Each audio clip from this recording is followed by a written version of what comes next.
Hello friends, how are you. मैं Imamuddin infobyte coaching centre के YouTube channel में आपका मोस्ट वेलकम। अगर आप चैनल पे नए हों तो प्लीज़ सब्सक्राइब ज़रूर करें और वीडियो पसंद आने पर लाइक और शेयर ज़रूर करें। तो फ्रेंड्स, आज हम बात करते हैं सीबीएसई बोर्ड के क्लास 10th का पहला चैप्टर फिजिक्स में लाइट। ओके, आज हम लोग डिस्कस करेंगे ये सब सारे topics: reflection of light, laws of reflection, spherical mirror, types of spherical mirror, terms regarding spherical mirror, sign convention for spherical mirrors, rules for tracing images formed by spherical mirrors. Okay, तो friends start करते हैं हम first topic, reflection of light. What is reflection of light? First, reflection of light, reflection of light. What is the definition of reflection of light? Definition of reflection of light. Okay. Consider a plain and polished surface. It is incident on a plain and polished surface. Then, after striking the surface, it comes back in same medium. This phenomena of light is known as reflection of light. Okay.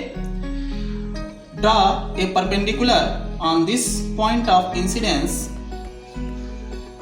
On this point of incidence, this is called normal. Okay. The rays which is coming to strike is known as incident ray. Incident ray, and the ray which comes back after striking, that is known as reflected ray. And the perpendicular drawn at this point of incidence is called normal. Okay, and the angle made by this incident ray with the normal is called angle of incidence and is represented by small I, and the angle made by this reflected ray with the normal is called angle of reflection and is represented by small r. Okay, means जब light की race किसी plane और polished surface पर incident होती है तो टकरा करके सेम मीडियम में वापस चली जाती है, लाइट के इस फिनोमिना को हम रिफ्लेक्शन ऑफ लाइट कहते हैं. ओके, लाइट की रे जो आती है, जो स्ट्राइक करती है, इसको हम इंसिडेंट रे कहते हैं, और स्ट्राइक करने के बाद जो वापस उसी मीडियम में वापस लौट जाती है उसको रिफ्लेक्टेड रे कहते हैं. और ये जो इंसिडेंट रे है इस नॉर्मल के साथ जो एंगल फॉर्म करती है उसे एंगल ऑफ इंसिडेंस कहते हैं, और ये जो रिफ्लेक्टेड रे है नॉर्मल के साथ जो एंगल फॉर्म कर रही है उसे एंगल ऑफ रिफ्लेक्शन कहते हैं. Okay, now friends, so next topic is laws of reflection. Okay, so there are two laws of reflection. First, incident ray, reflected ray, and normal all lie in same plane. You are seeing here incident ray, reflected ray, and the normal at the point of incidence all lie in same plane. This is first law. Okay, now second law, angle of incidence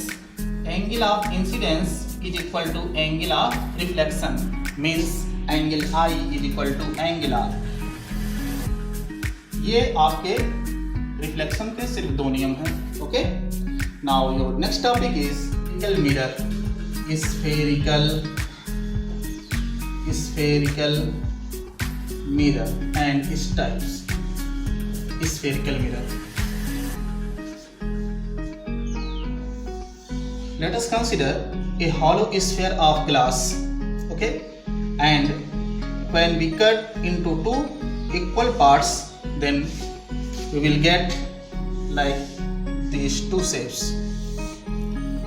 जब इस hollow sphere of glass को आप इसको cut करोगे तो इस तरह से आपको दो शेप मिलेगा.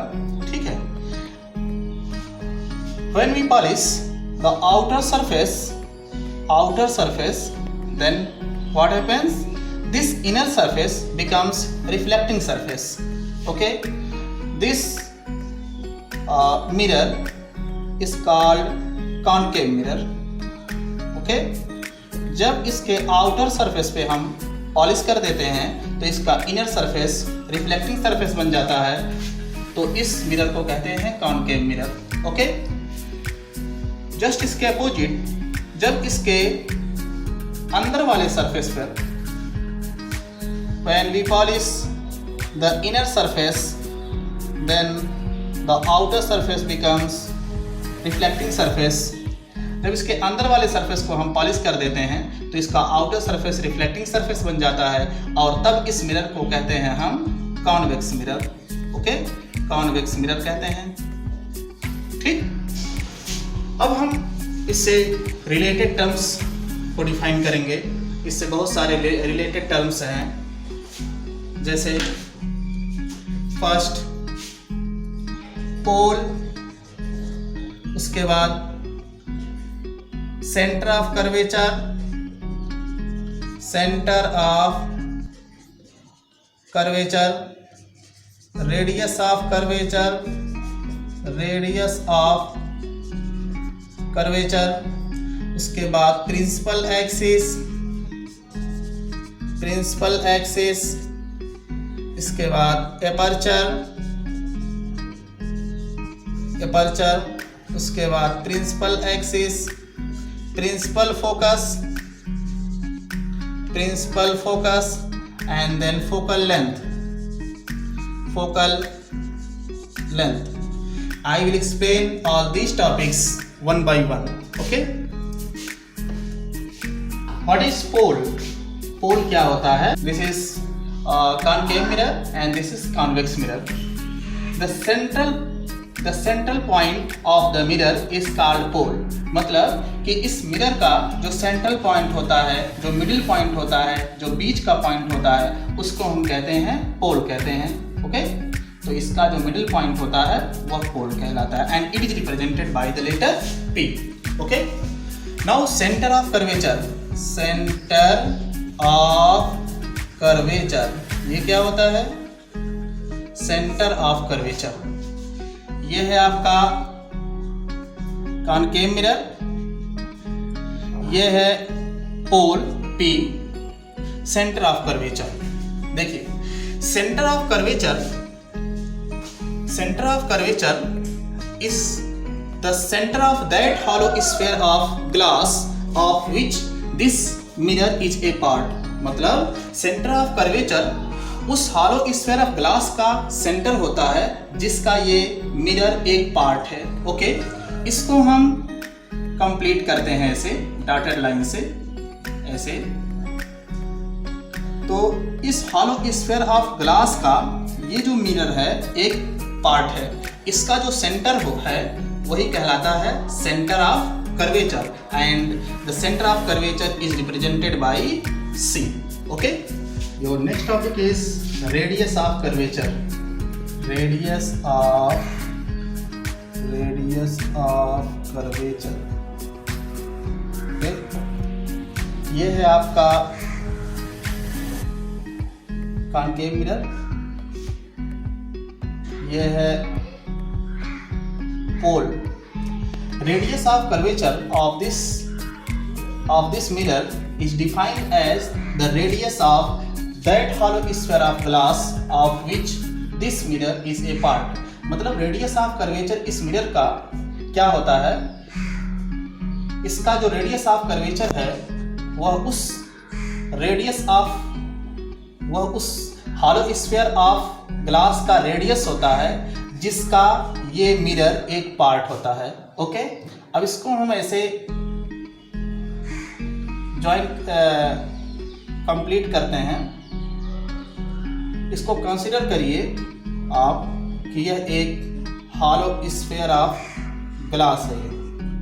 तो ये जो हमारा मिरर है, ये जो मिरर है इस हॉलो स्फीयर का एक क्या है? एक पार्ट है। ठीक, तो इसका जो सेंटर है इसको कहते हैं सेंटर ऑफ कर्वेचर। तो और जो इसका रेडियस होगा इस हॉलो स्फीयर ऑफ ग्लास का, वह इस मिरर का कहलाएगा रेडियस ऑफ कर्वेचर कहलाएगा। And it is equal to the distance between centre of curvature and the pole of the mirror. Understood? समझ में आया ये चीज? अब देखो, अब हम बात करते हैं प्रिंसिपल एक्सिस की। What is principal axis? Principal axis क्या होता है? ये है हमारा मिरर, कोई भी मिरर ले सकते हैं, कॉनकेव मिरर, कॉन्वेक्स मिरर, कुछ भी। ये है हमारा पोल और यहाँ है सेंटर ऑफ कर्वेचर, ओके। और how will you define principal axis? An imaginary line passing through pole and centre of curvature. एक इमेजिनरी लाइन जो पोल और सेंटर ऑफ कर्वेचर से होकर के पास करती है, इसको हम कहते हैं क्या? Principal axis. An imaginary line passing through pole and centre of curvature of the mirror is called principal axis. Okay, now your next topic is aperture. Aperture क्या होता है? एपर्चर, एपर्चर ये देखो, ये है आपका कॉनकेव मिरर, ये है प्रिंसिपल एक्सिस, ये है पोल, ये है हमारा सेंटर ऑफ कर्वेचर। ओके, तो the diameter of the periphery of this mirror is called aperture. इसका मतलब क्या होता है? इसका जो डायमीटर होता है, ये मिरर है, इसका जो डायमीटर होता है, मतलब इसके दोनों एंड को जो ज्वाइन करने वाली जो लाइन होती है, ये इसका डायमीटर होता है। और यही जो डायमीटर होता है, इसको कहते हैं हम एपर्चर कहते हैं। ओके, फोकस की what do you mean by principal focus? ये है concave mirror. When light rays coming parallel to the principal axis, then after reflection from the mirror, it passes through a single point situated on the principal axis. This point is called principal focus and it is represented by capital F. Okay? In the case of convex mirror, when light rays coming parallel to the principal axis, then after reflection from the mirror, जब ये reflection होगा तो ऐसे light ऐसे diverge कर जाएगा, ऐसे ऐसे, क्योंकि उधर पास नहीं कर सकती है, उधर पॉलिश किया गया है। और जब इसको हम when this rays produced backward, then ऐसे यहाँ पे डुलती हुई दिखती हैं। This point is called focus. Means when light is coming parallel to the principal axis in the case of convex mirror, then it appears to diverge from a single point situated on the principal axis. This point is called principal focus. Okay, and it is represented by capital F. So you are seeing here that the principal focus in the case of concave mirror is real, and in the case of convex mirror it is virtual. Understood? Now after it, your next topic is focal length. Focal length. Focal length क्या होता है? ये है concave mirror, ये principal axis, pole, ये है focus, ये centre of curvature. The distance between pole and focus is called focal length and it is represented by small F. Okay, so this distance is called focal length. Understood? Your next topic is sign convention for spherical mirror. My dear students, this is very important topic which must be known to everyone to solve the problems. Okay? So, what is sign convention for spherical mirror? देखिए, इसका पहला जो नियम होता है कि the object ये है आपका कॉनकेव मिरर, ये प्रिंसिपल एक्सिस, ये है पोल, ये है फोकस, ये है centre of curvature. The object is placed always in front of mirror, okay. It indicates that light incident from left to right, okay. तो पहला नियम क्या हुआ कि ऑब्जेक्ट को हमेशा मिरर के सामने रखते हैं, मतलब मिरर के लेफ्ट में रखते हैं, ओके। एंड इसका मतलब कि लाइट हमेशा लेफ्ट टू राइट इंसिडेंट होती है, ओके। सेकेंड क्या है, all the distance is measured from pole. सारे डिस्टेंस कहाँ से मेजर किए जाते हैं? पोल से मेजर किए जाते हैं in the case of mirror. तीसरा नियम क्या होता है? थर्ड नियम क्या होता है कि the distance which is measured in the direction of incident ray that is taken as positive, while the distance which is measured opposite to the incident ray is taken as negative. This is third law, okay. And fourth law क्या होता है? Fourth law कि the distance which is measured perpendicular to and above the principal axis that is taken as positive, while the distance which is measured perpendicular to and below the principal axis is taken as negative. सीधी सीधी बात ये जान लीजिए कि जैसे ये हमारा है x x, ये प्रिंसिपल एक्सिस, इसको समझिए कि जो एक्स डैश वाई डैश, ये हमारा समझिए प्रिंसिपल एक्सिस है, और ये जो ओरिजिन होता है इसको समझ लीजिए पोल है। तो इधर की ओर जो डिस्टेंस मेजर करेंगे ये पॉजिटिव होगा, और इंसिडेंट रे के अपोजिट डायरेक्शन में जो मेजर इधर करेंगे वो हमारा नेगेटिव होगा, और ये प्रिंसिपल एक्सिस के जो एबव डिस्टेंस, हम ऊपर जो डिस्टेंस मेजर करेंगे ये पॉजिटिव होगा, और प्रिंसिपल एक्सिस से जो नीचे डिस्टेंस मेजर करेंगे वो नेगेटिव होगा, okay. These are the sign conventions for spherical mirror, okay. Your next topic is rules for tracing images formed by spherical mirror. इसमें हम आपको बताएंगे कि कैसे जो है स्फेरिकल मिरर के द्वारा कैसे इमेज का फॉर्मेशन होता है, कैसे क्या क्या रूल्स होते हैं। देखिए, पहला है, ये है हमारा कॉनकेव मिरर, प्रिंसिपल एक्सिस, ये पोल है, ये focal main focus, centre of curvature. जब लाइट की race, when light is coming parallel to the principal axis, then what happens? After reflection from the mirror, it passes through focus, मतलब कि जब light की race parallel आती हैं तो reflection के बाद वह फोकस से हो करके पास करती हैं। In the case of concave mirror, convex mirror में क्या होता है? ये हमारा कॉन्वेक्स मिरर है, ये principal axis, pole, focus, centre of curvature. Light की रेस ऐसे पैरेलल आइन, light is coming parallel to the principal axis, then it reflects and diverge, ऐसे रिफ्लेक्ट हो गए, और जब इसको हम पीछे प्रोड्यूस करते हैं तो ऐसा लगता है कि इस पॉइंट से हो करके सब निकल रहे हैं, okay. It appears to diverge from this point focus, understood. Second rule क्या होता है? सेकेंड रूल जस्ट इसका अपोजिट, ये हमारा कॉनकेव मिरर, ये प्रिंसिपल एक्सिस, ये पोल, ये फोकस, ये centre of curvature.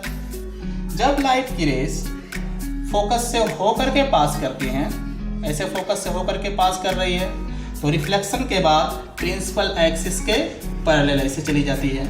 When light ray passes through focus, then after reflection from the mirror, it becomes parallel to the principal axis in the case of concave mirror. But in the case of convex mirror, ऐसे convex mirror के case में क्या होता है? convex mirror के case में क्या होता है? ये है पोल, ये हमारा फोकस, ये है सेंटर ऑफ कर्वेचर। तो the light rays which is coming towards focus, then what happens after reflection from the mirror it becomes parallel to the principal axis. Convex mirror के केस में जब light की raise focus की ओर आती है तो reflection के बाद यह प्रिंसिपल एक्सिस के पैरेलल हो जाती है, और इसको जब हम पीछे ऐसे प्रोड्यूस करते हैं तो ऐसे लगता है कि फोकस से होकर के ये पास कर रही है। ओके, नेक्स्ट रूल क्या है? तीसरा नियम ये है concave mirror. Concave mirror, principal axis, pole, focus, center of curvature. When light rays passes through center of curvature, जब लाइट की रेज सेंटर ऑफ कर्वेचर से होकर के पास करती है ऐसे, तो क्या होता है? रिफ्लेक्शन के बाद वो सेम पाथ का फॉलो करते हुए वापस चली जाती है। Because this light ray is perpendicular to the mirror. Okay, when light ray passes through center of curvature, then after reflection from the mirror it comes back following the same path. Okay, what is the reason behind it? Because this light ray falls normally on the reflecting surface of the mirror. Okay, convex mirror के case में क्या होता है? ये हमारा convex mirror है ऐसे, ये principal axis, pole, focus, centre of curvature. ऐसे सेंटर ऑफ कर्वेचर की ओर आने वाली जो लाइट की रेज है, रिफ्लेक्शन के बाद क्या होता है? रिफ्लेक्शन के बाद सेम पाथ का फॉलो करते हुए वापस आ जाती है। When light rays coming towards center of curvature in the case of convex mirror, then after reflection from the mirror it comes back following the same path. Okay, and fourth rule क्या है? चौथा नियम इसका, ये हमारा concave mirror, principal axis, pole, focus, centre of curvature. When light ray incident obliquely towards pole of the mirror, मतलब जब light की रे न ही पैरेलल हो, न ही सेंटर ऑफ कर्वेचर से होकर के पास करे, न ही जो है फोकस से होकर के पास कर रही है, बल्कि ऐसे लाइट की रे ऐसे ऑब्लिकली टुवर्ड्स पी, मतलब ऐसे लाइट की रे ऐसे पी की ओर आ रही है, पोल की तरफ, तो क्या होता है? रिफ्लेक्शन के बाद लॉज ऑफ रिफ्लेक्शन का फॉलो करते हुए ये वापस निकल आती है ऐसे। ठीक, इसका मतलब ये जो एंगल ऑफ इंसिडेंस आई है, इस एंगल ऑफ रिफ्लेक्शन आर है, following the laws of reflection means angle i is equal to angle r. Okay, convex mirror के केस में देखते हैं, कॉन्वेक्स मिरर है ये हमारा pole, focus, centre of curvature. Okay, ऐसे इंसिडेंट होता है ऑब्लिकली टुवर्ड्स पी ऐसे, तो लाइट की रेस लॉज ऑफ रिफ्लेक्शन का फॉलो करते हुए ऐसे चली जाती है। ओके, ये एंगल आई है, ये एंगल आर है। सो जब लाइट की रेस ऑब्लिकली ऐसे टुवर्ड्स पी की तरफ इंसिडेंट होती है, तो this law of reflection follows laws of reflection. Okay, these are the rules for the image formation by the spherical mirrors. Okay, students, your next topic is image formed by concave mirror.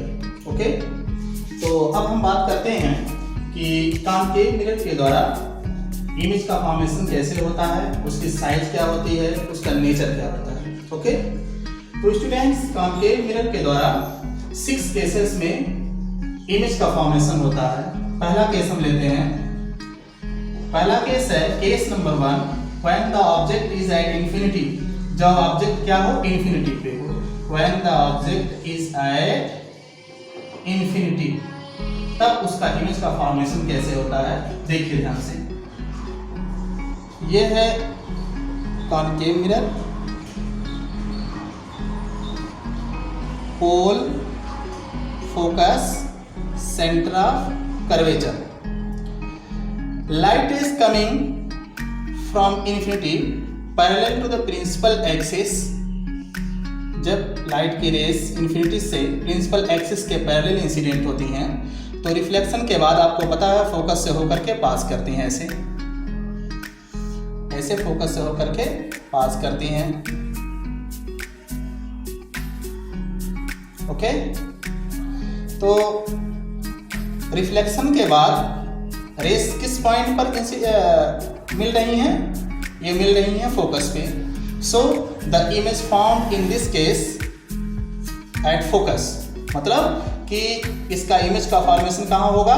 Focus पे। इसका size क्या होगा? Highly diminished.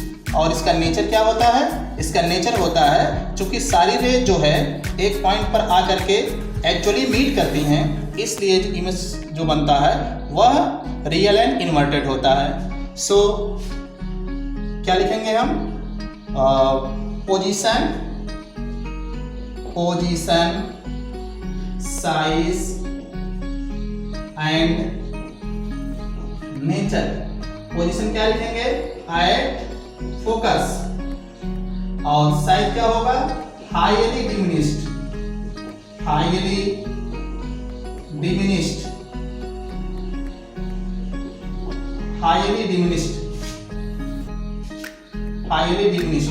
Nature क्या होगा? Real and inverted.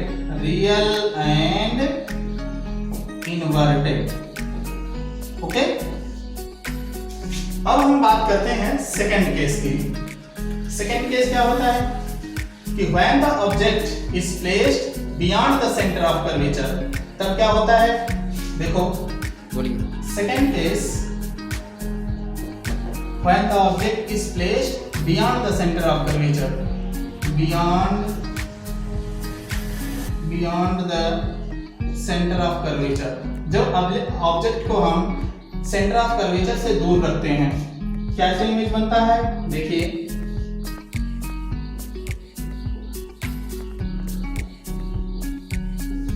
Pole, focus, centre of curvature.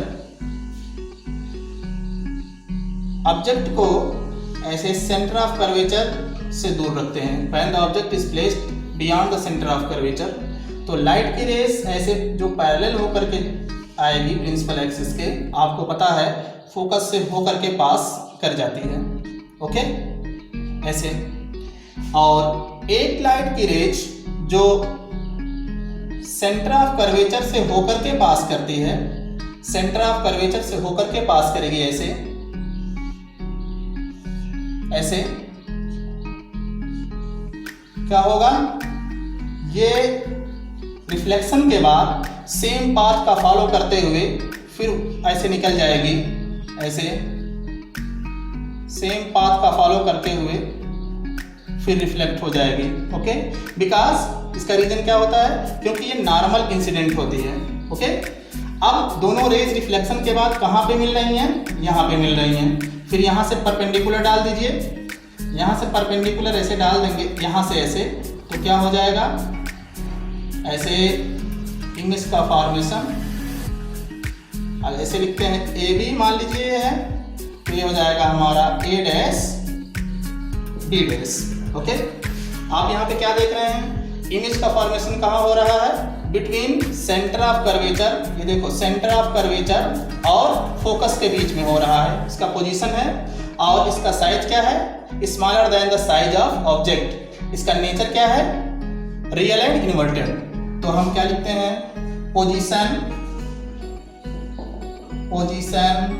Size and nature. Position क्या है? Between F and C. Size smaller than the size of object, smaller than the size of object. Okay, nature क्या है? Nature इसका है real and inverted, real and inverted. Okay, इस तरह से आपका दूसरा केस था। And the object is placed at centre of curvature. जो ऑब्जेक्ट को सेंटर ऑफ कर्वेचर पे हम प्लेस करते हैं तो उसका इमेज कैसे बनता है? एक लाइट की रेज जो प्रिंसिपल एक्सिस के पैरेलल इंसिडेंट होती है, रिफ्लेक्शन के बाद वो फोकस से होकर के पास कर जाती है, और दूसरी लाइट की रेज जो फोकस से होकर के जा रही है और रिफ्लेक्शन के बाद प्रिंसिपल एक्सिस के पैरेलल चली जाती है। दोनों लाइट की रेज कहाँ पे मीट कर रही हैं? दोनों लाइट की रेज मीट कर रहे हैं एट इस पे रिफ्लेक्शन के बाद यहाँ पे मीट कर रहे हैं, तो उसका इमेज का फॉर्मेशन कहाँ पे होता है? यहाँ से ऐसे परपेंडिकुलर से हम इसको डाल दिए तो इमेज का फॉर्मेशन कहाँ पे बना? एट सेंटर ऑफ कर्वेचर पे। मतलब जब ऑब्जेक्ट को हम सेंटर ऑफ कर्वेचर पे रखते हैं तो उसका इमेज भी सेंटर ऑफ कर्वेचर पे बनता है और रियल एंड इन्वर्टेड होता है, and the same size as the size of object होता है। ओके, सो पोजीशन क्या लिखेंगे हम?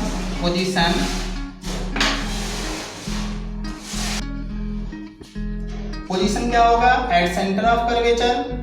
साइज क्या होगा? Size same size as the size of the object, मतलब equal to the size of the object, size of the object. Okay, and इसका nature क्या होता है? Nature real and inverted, real and inverted. Okay, students, where your fourth case is when the object is placed between center of curvature and focus. जब object को हम centre of curvature और focus के बीच में रखते हैं, ऐसे देखिए ये भी एक ऑब्जेक्ट है जो कि सेंटर ऑफ कर्वेचर और फोकस के बीच में प्लेस किया गया है, तो ऐसे इसका इमेज का फॉर्मेशन होता है। एक लाइट की रे जो प्रिंसिपल एक्सिस के पैरेलल आ रही है, रिफ्लेक्शन के बाद ऐसे फोकस से होकर के पास करेगी। ओके, दूसरी लाइट की रेज जो इस तरह से ऐसे सेंटर ऑफ कर्वेचर से होकर के पास करेगी और रिफ्लेक्शन के बाद फिर सेम पाथ का फॉलो करते हुए वापस चली जाएगी।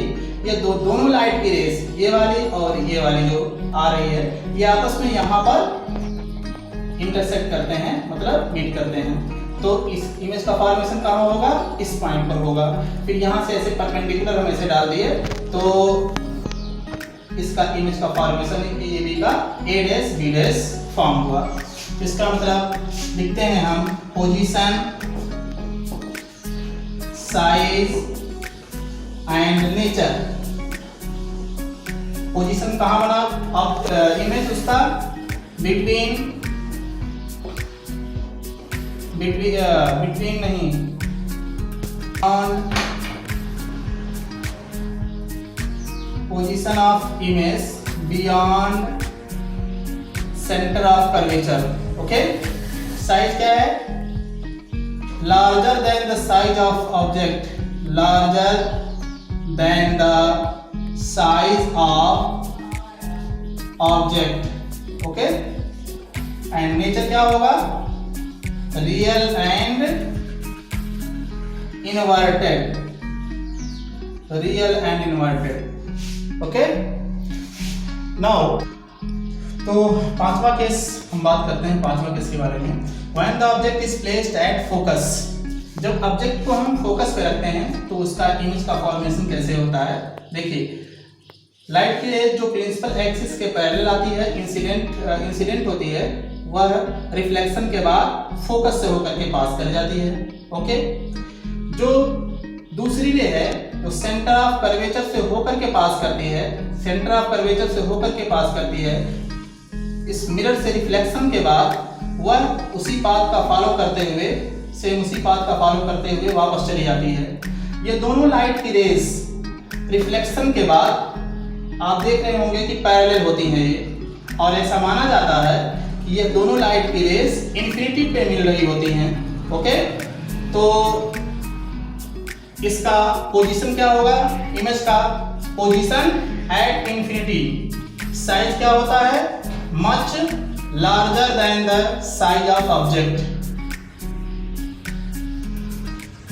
Much larger than the size of the object. Okay, इसका नेचर क्या होता है इमेज का, real and inverted. Okay, your next point, 6th point, when the object is placed between pole and focus. जब ऑब्जेक्ट को पोल और focus के बीच में हम प्लेस करते हैं तब कैसे उसका इमेज का फॉर्मेशन होता है, आइए देखते हैं। When the object is placed between pole and focus, तो एक लाइट की रेस ऐसे ऑब्लिकली इंसिडेंट होती है टुवर्ड्स पी, रिफ्लेक्शन के बाद लॉ ऑफ रिफ्लेक्शन का फॉलो करते हुए ऐसे वापस चली जाती है। अगर इसको हम परपेंडिकुलर अगर माने तो this i is equal to r. Okay, या angle of incidence is equal to angle of reflection, reflection law का फॉलो करते हुए ऐसे ही वापस चली जाती है रिफ्लेक्शन के बाद। दूसरी लाइट की रे एक जो सेंटर ऑफ कर्वेचर से होकर के पास करती है तो रिफ्लेक्शन के बाद ऐसे सेम पाथ का फॉलो करते हुए वापस चली जाती है। ये दोनों लाइट की रेस, ये रेस रिफ्लेक्शन के बाद ये आपस में कहीं मिलती नहीं है, ऐसे स्कैटर होती जाती है। ठीक है, स्कैटर होती जाती है, कहीं आपस में मिलती नहीं है। लेकिन जब इनको हम पीछे जो है प्रोड्यूस करते हैं तो यहाँ पर मिलती हुई प्रतीत होती हैं, यहाँ पर मिलती हुई अपीयर होती हैं। फिर यहाँ से हम परपेंडिकुलर डाल देते हैं प्रिंसिपल एक्सिस पे, तो इसका इमेज क्या बनता है, ए डैश बी डैश बनता है। इस तरह से जो इमेज का फॉर्मेशन होता है इस 6th केस में वो image form behind the mirror. Okay, तो इसका पोजीशन क्या होगा, position, size and nature, position behind the mirror, size क्या होता है, very large size. Okay, larger than the size of the object, larger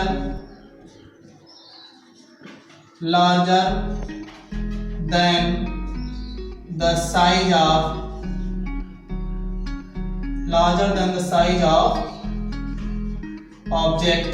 okay, nature क्या होता है, देखिए यहाँ पर जो लाइट की रेज हैं मिलती हुई अपीयर होती हैं, एक्चुअली मीट नहीं करती हैं, इसलिए जो इसका नेचर होता है इमेज का वह वर्चुअल एंड इरेक्ट होता है, वर्चुअल एंड इरेक्ट। ओके, तो ये रहा आपका 6th case.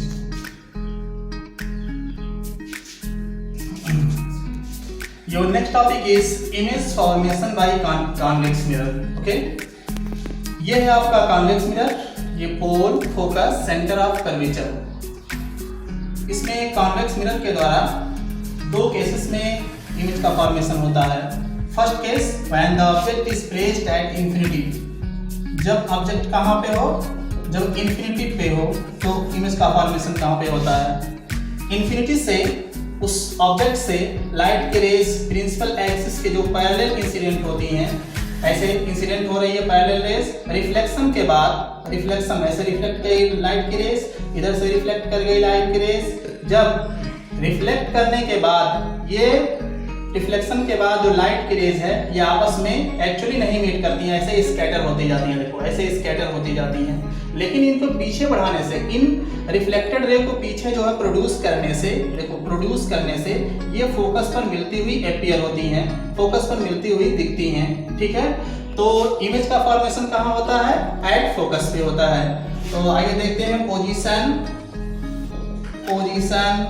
Size and nature. Position कहाँ पे बनता है, at focus. Size highly diminished,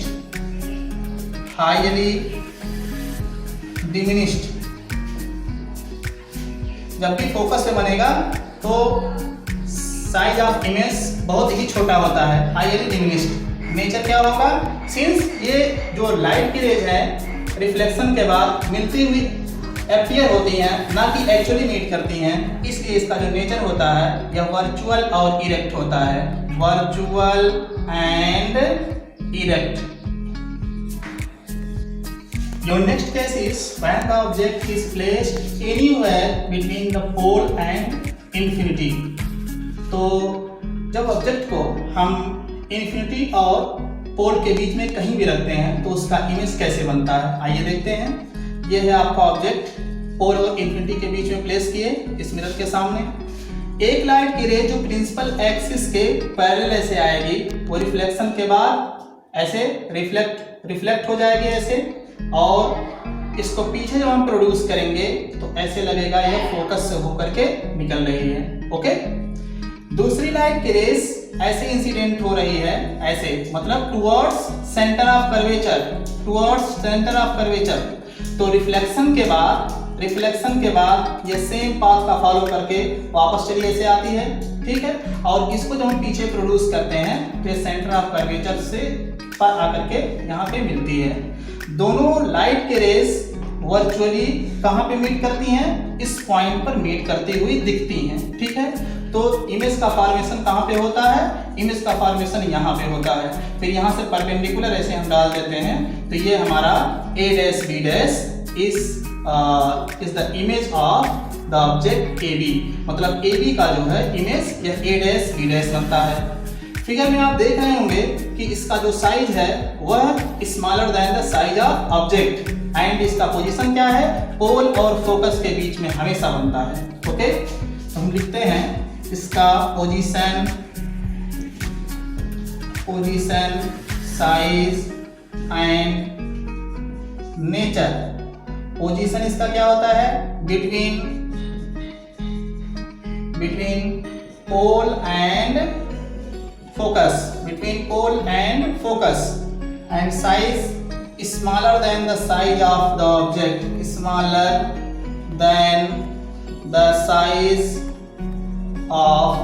the object, okay, and nature क्या होता है, virtual and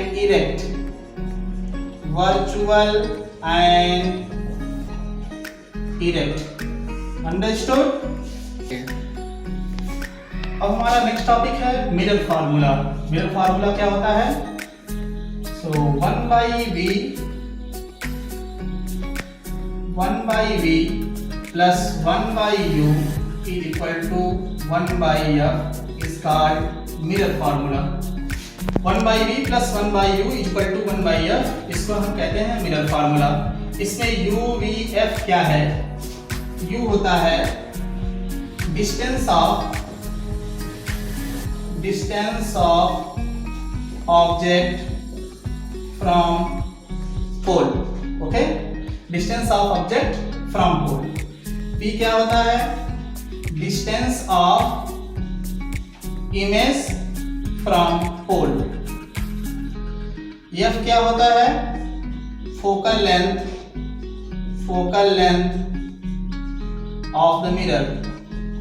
of the mirror, ये कहलाता है हमारा मिरर फार्मूला। इसको कैसे यूज करना है आपको ऑलरेडी हम साइन कन्वेंशन बता दिए हैं। तो ये रहा आपका mirror formula. Now your next topic is linear magnification produced by spherical mirror.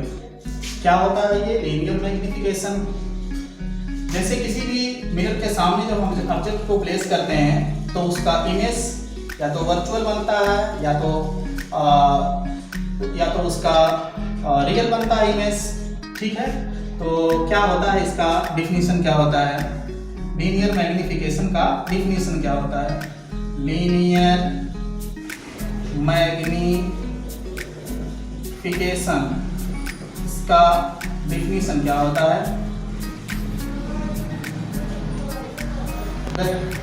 अगर हम ऑब्जेक्ट की साइज को अगर हम h1 कह लें और इमेज के साइज को अगर हम h2 कह लें, then the size of the image to the size of the object when measured perpendicular to the principal axis, then this ratio is called linear magnification. and it is represented by small m. Okay, now m is equal to क्या होगा, h2 upon h1. h2 क्या होता है, size of image होता है, h1 क्या है, size of object है ये, ठीक है, और इसे m से हम डिनोट करते हैं, ठीक है। अब देखिए इस लीनियर मैग्निफिकेशन का फार्मूला ये भी होता है, m इज इक्वल टू होता है माइनस v बाई यू भी होता है। सो इसका मतलब हो गया कि m is equal to h2 upon h1 is equal to minus v by u. Okay, अब देखिए अगर आप क्वेश्चन में कैलकुलेट किए m का वैल्यू अगर पॉजिटिव आ रहा है तो इसका मतलब क्या हो गया, अगर m का मतलब अगर m कैलकुलेट करने से उसका साइन नेगेटिव आ गया तो यह क्या इंडिकेट करता है। देखिए आपको पता है कि ऑब्जेक्ट हमेशा मिरर के सामने रखते हैं और प्रिंसिपल एक्सिस के अबव रखते हैं, तो इसका मतलब h1 क्या होता है, हमेशा पॉजिटिव होता है। ओके, एंड h2 में भी पॉजिटिव भी हो सकता है और निगेटिव भी हो सकता है। आपको पता है कि पॉजिटिव उस केस में बनता है कि जब वर्चुअल और इरेक्ट होता है इमेज, और निगेटिव उस केस में होता है जब इमेज जो है प्रिंसिपल एक्सिस के बिलो बनता है, तो उस केस में जो हाइट ऑफ इमेज लेते हैं वो निगेटिव लेते हैं। इससे क्या इंडिकेट होता है, इससे ये पता चला कि जब m पॉजिटिव होता है तो यह इंडिकेट करता है कि इमेज क्या होता है, virtual and erect, virtual and erect है, ठीक है। और m अगर निगेटिव है मतलब मैग्निफिकेशन कैलकुलेट करने से निगेटिव आता है तो यह इंडिकेट करता है कि जो हमारा इमेज है वह image is real and inverted, real and inverted. Okay, ठीक है students, your next topic is how to distinguish between plane mirror, concave mirror and convex mirror. मतलब अगर आपको प्लेन मिरर, कॉनकेव मिरर और कॉन्वेक्स मिरर दिया गया हो तो आप कैसे तीनों को पहचानेंगे कि कौन उसमें प्लेन मिरर है, कौन कॉनकेव मिरर है और कौन कॉन्वेक्स मिरर है। तो स्टूडेंट्स अगर उस मिरर के सामने ऑब्जेक्ट को किसी भी पोजीशन में रखने से अगर उसका इमेज हर कंडीशन में अगर वर्चुअल और इरेक्ट बनता है और same size as the size of object होता है तो प्लेन मिरर होता है। मतलब उसके सामने ऑब्जेक्ट को चाहे ना रखो तो उसका अगर उसका इमेज वर्चुअल और इरेक्ट बने और उसका जो साइज हो ऑब्जेक्ट के साइज के इक्वल बनता है तो वह हमारा प्लेन मिरर होता है। ओके, कॉनकेव मिरर कैसे हम पहचानेंगे, अगर उस मिरर के सामने ऑब्जेक्ट को प्लेस करें, ठीक है, मतलब अगर कॉनकेव मिरर के सामने जो है ऑब्जेक्ट को थोड़ा दूरी पर उसको रखते हैं, मतलब उसके पास में नजदीक में नहीं, उससे थोड़ा दूर रखते हैं हम, तो अगर उसका इमेज रियल एंड इन्वर्टेड होता है, ठीक है, तो वह हमारा होता है कॉनकेव मिरर। याद रखिए कि ऑब्जेक्ट को उस मिरर से दूर पर रखते हैं। अगर दूर पर रखने से अगर उसका इमेज क्या हो, अगर उसका इमेज रियल एंड इन्वर्टेड बनता है तो हमारा कॉनकेव मिरर होता है वो। और कॉन्वेक्स मिरर कैसे हम पहचानेंगे, कॉन्वेक्स मिरर अगर उस ऑब्जेक्ट को मिरर के सामने रखने से अगर उसका इमेज हमेशा वर्चुअल और इरेक्ट बनता है और अगर ऑब्जेक्ट का डिस्टेंस उस मिरर से बढ़ाने पर अगर उसका जो साइज है इमेज का वो घटता जाता है तो उसको हम कहते हैं वो हमारा कॉन्वेक्स मिरर होता है। समझ में आ गया एक बार फिर से कि अगर ऑब्जेक्ट को किसी भी कंडीशन में किसी भी पोजीशन में रखने से अगर उसका इमेज हमेशा वर्चुअल और इरेक्ट बनता है और अगर हम उसके पोजीशन को उस मिरर से मतलब बढ़ाते जाएं, ठीक है, मतलब उसके डिस्टेंस को मिरर से बढ़ाते जाएं तो अगर उसका इमेज का साइज अगर घटता जाता है तो हमारा वो कॉन्वेक्स मिरर होता है। तो इस तरह से हम जो है इन तीनों मिरर को बड़े आसानी से डिस्टिंग्विश कर सकते हैं, पहचान सकते हैं। अंडरस्टूड?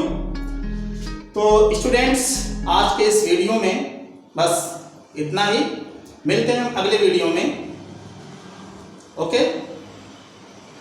ठीक है फ्रेंड्स, चलते चलते एक रिक्वेस्ट, अगर ये वीडियो अच्छी लगे तो लाइक और शेयर ज़रूर करिएगा और प्लीज़ चैनल को सब्सक्राइब ज़रूर करें।